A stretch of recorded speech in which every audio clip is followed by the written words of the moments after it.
សូមស្វាគមន៍មកកាន់ Channel ជួសជុលតោននឹងបាញ់ថ្នាំរបស់ក្រុមហ៊ុន OMA Cambodia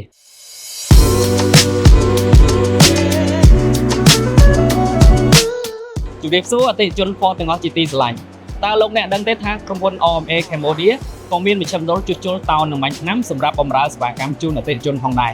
ដូច្នេះប្រសិនបើអតិថិជនដែលប្រើប្រាស់រថយន្ត Ford ទាំងអស់មានតម្រូវការទៅលើសេវាកម្មជួសជុលតោននឹងបាញ់ថ្នាំលោកអ្នកអាចអញ្ជើញយករថយន្តរបស់លោកអ្នកមកទទួលសេវាកម្មនៅមជ្ឈមណ្ឌលជួសជុលតោននឹងបាញ់ថ្នាំរបស់ក្រុមហ៊ុន OMA Cambodia បាន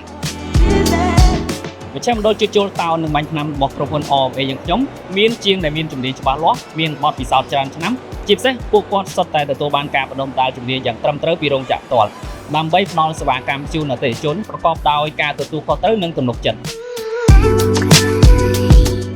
នេះគឺជាឧបករណ៍តម្រង់តួនិងសាក់ស៊ីរថយន្តដែលភ្ជាប់ជាមួយនឹងបច្ចេកវិទ្យាដ៏ទំនើបជាមួយនឹងប្រព័ន្ធកុំព្យូទ័រដើម្បីតម្រង់តួនិងសាក់ស៊ីរបស់រថយន្តឲ្យត្រឹមត្រូវទៅតាមស្តង់ដារដែលកំណត់ដោយរោងចក្រផ្ទាល់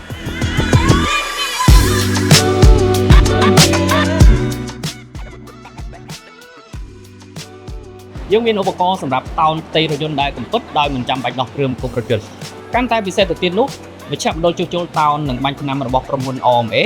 បានបំពាក់នៅឧបករណ៍ដ៏ទំនើបសម្រាប់តោនទៅលើផ្ទៃរថយន្តដែលផលិតដោយអាលុយមីញ៉ូមសម្រាប់លោកអ្នកដែលមានចម្ងល់ឬចង់ដឹងនិងប្រឹក្សាយោបល់បន្ថែមទាក់ទងជាមួយនឹងសេវាកម្មជួសជុលតោននិងបាញ់ថ្នាំរបស់ក្រុមហ៊ុន OMA Cambodia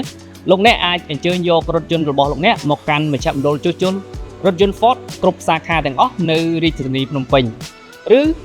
លោកអ្នកអាចអញ្ជើញយករថយន្តរបស់លោកអ្នកមកកាន់មជ្ឈមណ្ឌលជួសជុលតោននិងបាញ់ថ្នាំផ្ទាល់ដែលមានទីតាំងស្ថិតនៅលើផ្លូវ60ម៉ែត្រកែងនឹងផ្លូវចាក់អង្រែក្រោម